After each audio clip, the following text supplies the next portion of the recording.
Okay, so today what we're going to be working on are fractional exponents. So I'd like you to put me on pause, try this, and then come back and check your answers. So you can use your calculator for those fractional exponents there.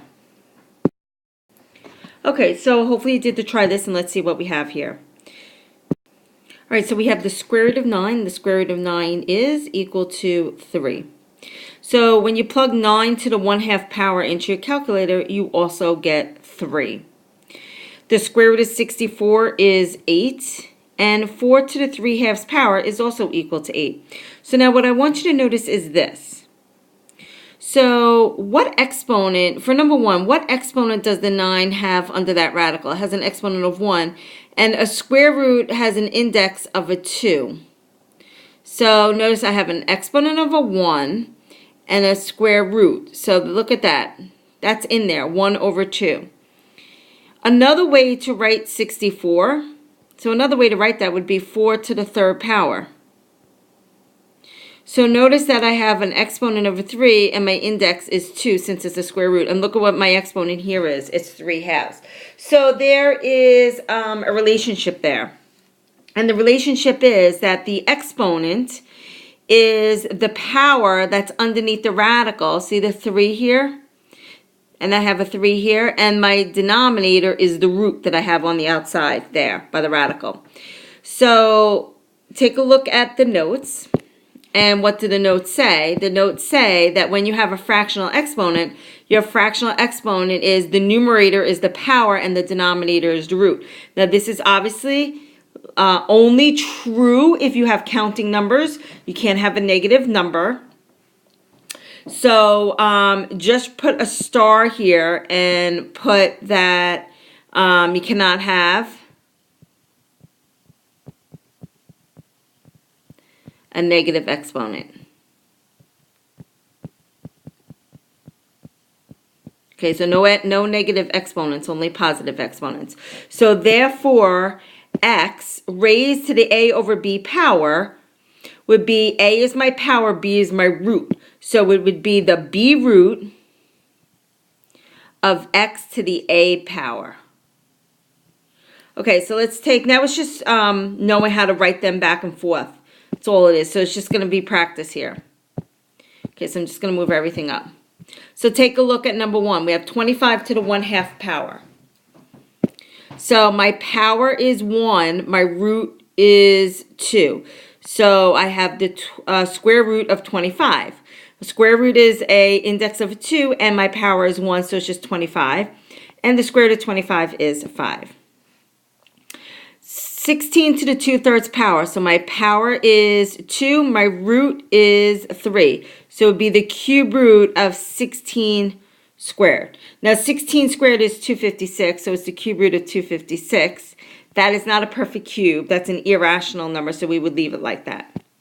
Okay, so let's take a look at 3 and 4.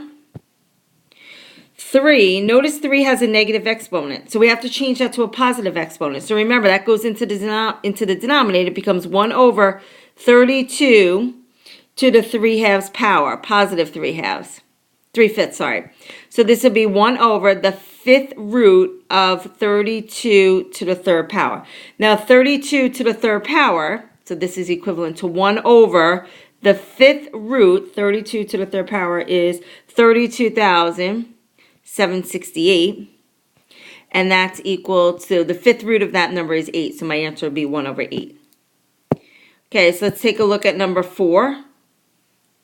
So I have negative 8 raised to the 2/3 power. So this would be the cube root of negative 8 squared. So that's the cube root of 64, and the cube root of 64 is 4. Positive 4.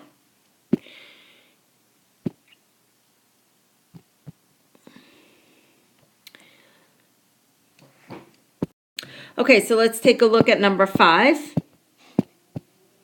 All right, so I have AB raised to the 1/2 power. So now notice that when I have AB raised to the 1/4 power, it's A times B to the 1/4 power. So the only thing that's being raised to the 1/4 power is B. So it's A, the 4th root of B. Number 6 is 2x raised to the 2/5 power. So it's 2 times the 5th root of x squared. Now look at 6. It's the whole thing that's underneath, that's inside the parentheses. So it would be the 5th root of 2x squared. So notice how I wrote that in parentheses because it's the whole thing being raised to the 2nd power, which would be the 5th root of 4x squared. Let's take a look at number 7.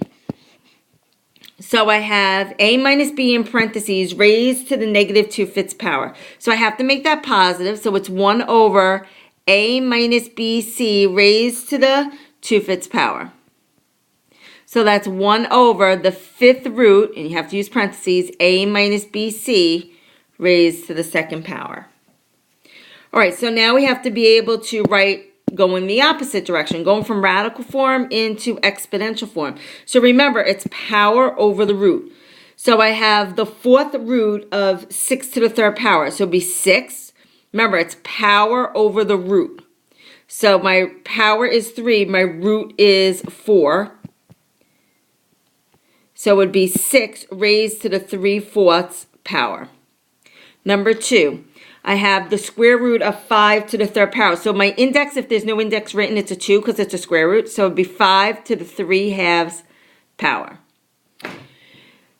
Number 3, I have the square root of 3a. Now the whole thing is underneath the radical, so you would use parentheses 3a to the 1/2 power because my exponent is 1 and my root is 2. Okay, so let's take a look at 4. So 4 would be the cube root of a squared minus 9 squared. So use parentheses because it's the whole thing being raised to the 2nd power. So it's a squared minus 9 raised to the 2/3 power, power over the root. Okay, let's take a look at number 5. All right, so I have a, the 5th root, 2, the 5th root of b. So the only thing that's underneath the radical is the b. So it's the only thing that should be raised to the 1/5 power. My power is 1, my root is 5. Same thing with 6. The only thing that's underneath the radical is y to the 4th, not the x. So it's xy raised to the 4/3 power.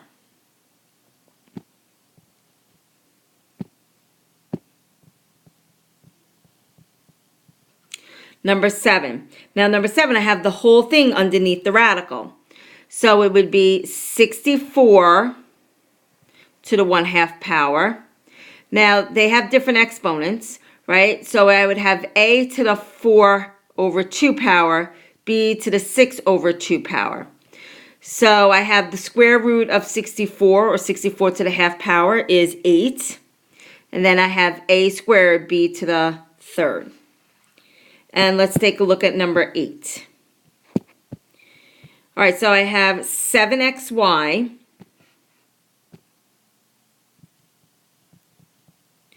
over the 4th root of x to the 5th, y to the 3rd. So that would be x to the 5/4, y to the 3/4. Okay, so now I want to simplify my x's, right? So my x's have x and my y has an exponent of 1. So I have to, when I divide same bases, I subtract the exponent. So I have 7x, so 1 minus 5/4 is negative 1/4.